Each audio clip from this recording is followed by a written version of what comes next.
So, how do we identify good drops from a Chaos Dungeon? That's a very good question, obviously. I personally also like that question. So, we're going to go over that really quickly. I mean, as quick as possible, basically. So, whenever you do Chaos Dungeon or when you do Guardian raids, you will then drop gear pieces. And we're going to talk about jewelry. You can also sell left side, right? Your gear is divided into two. You have the left side here and you have the right side. Left side is basically only used for the tripods they come with. Okay. You can sell those tripods on the market board, but then you need to know what tripods are good. That's basically, I don't sell any of these personally. I don't care enough. I just dismantle unless I need them myself. But you can sell good tripods. For example, certain classes, when you play a class, let's say you play Paladin, you can be certain that, for example, on Guardian Angel, the tripod's Inexhaustible Faith is going to be valuable. So if you drop a level 4 tripod, Inexhaustible Faith, you can sell it on the market board. It will probably sell. So you need to know what are tripods that are universally used by your class. And then you put it up, you go to the market board, you open it, and then you do here, bidding tab. There's 2 tabs, it's very important, right? So you go to the bidding tab, and then you do register, and then you put your piece on the market board with a buyout and whatnot. That's basically it for left side. For left side, there's not much more to know. Is the tripod high? Is the tripod a lot used? That means you can sell it. You can only get tripods for your own class, that is correct, yes. Now on to the more interesting right side, jewelry. How do you identify what is good and what is bad? That's a very good question that has a very broad answer to it. First up, you get a drop, you look at the engravings. The engravings are probably the most important determining factor if a piece is good or bad. There's engravings that are used by certain classes and other engravings that are not used. For example, universal engraving is like Grudge. Is always good. If a piece has Grudge on it, its value is already higher than if it wouldn't have, for example. Obviously, you want a good double combination. So let's take, for example, Grudge and Cursed Doll. Those are 2 very universal engravings that can be used by most classes. That means our foundation of 2 engravings is already really good.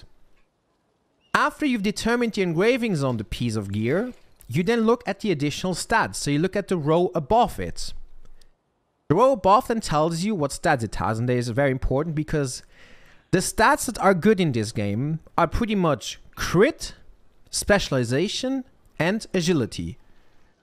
If you have another stat on it, you can throw the piece away. No one will buy it. And if they buy it, they're really down bad. So the only 3 stats that are useful are crit, agility, and specialization. The rest is useless. Just again, a TLDR of that. Now, obviously, the necklace is the hardest piece of gear to be good. Because you need two engravings that are good, and you need then 2 additional stats that are good. So the RNG on the necklace is extremely, extremely high. Right? Agility and swiftness are the same thing. Agility is the Russian name. Swiftness is going to be the name that we have on the EUNA version. Now, for obviously something like earrings, you only need 1 additional stat. But in order to understand what piece is useful, you need to understand what engravings are used by classes. For example, a class that uses the Guillotine head attack engraving is the Gun Lancer. So, does that mean that Gun Lancer will just buy any kind of piece of gear with Guillotine on it? No, they want a secondary engraving on it that's good for them too. So for example, you drop Guillotine and Supercharge. That's an engraving combination that is used by a gun lance. Then you need to know what stat do they play. They play crit. That means you need to drop a Guillotine with Supercharge with crit on it in order for it to be useful.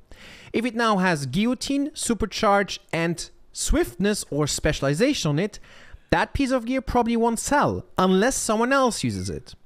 Take, for example, Blade, Deathblade. They use Supercharge and Backstab Master, or Ambush Master, how it's going to be called. If you drop a piece of gear that has Ambush Master and Grudge on it, or Grudge and Supercharge, or Grudge and what was the other one I mentioned? Ambush Master, and then it has Specialization on it, it might be good for Blade. So I hope you understand already where this is going. Because basically the way you determine if something is valuable is by knowing what classes are running. It is very important to understand what engravings are used by what classes and what stat that class needs, right? Just having 2 good engravings doesn't mean it's good. You need to have the right stat on it. Just having a good stat by far doesn't mean it's good. Having 2 good engravings doesn't mean it's good. They need to fit the class that you actually look at when looking at the engravings, right? For example, a Shadow Hunter likes getting Massacre and Grudge. Massacre and Grudge is a very good general engraving. They're a very good engraving combination because it can be used by Sharpshooter, it can be used by Shadow Hunter, and it can be used by Sorceress. So the wider the engravings are, the choice of engravings for classes, the more valuable your piece becomes. The more specific it is, the less valuable your piece becomes. So the only way to determine if a piece that you drop is valuable is by exactly knowing what all classes run and what combination they run. That's really the only way. Otherwise, you will not know. So it's super important to also inform yourself about what all the other classes are running. And you only can do that by going, like reading up, having documents that show you what engravings are popular for other classes. And stuff like that, basically. That's basically how we determine it. Now, one more thing I want to talk about real quick is class engravings. If you are doing Chaos Dungeons or Guardian Raids, you can only drop your own class engravings on gear.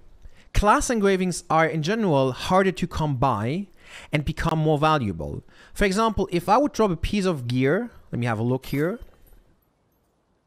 This piece of gear, you look at this, it has Agility, aka Swiftness, Healing Faith, and Specialist on it. This is pretty much a best in slot piece of gear for every paladin out there. This sells for a massive amount of gold. The only downside of this piece of gear is the 25 quality. Quality is important, but it's not going to be the most important factor. Now, obviously, if the quality here would be 99 or something, the value would go up. But the original value from this piece comes from the engravings that I have on this piece. Alright? That's basically, especially for class engraving. If you drop something that is your own class engraving, with a good secondary engraving on it, that you don't need, you might end up getting very rich very quickly because of that. Very RNG gated. And honestly, I think that explains it all, to be honest. I don't think that there's anything more to this specifically. But yeah, that's how you identify valuable or non-valuable drops, basically.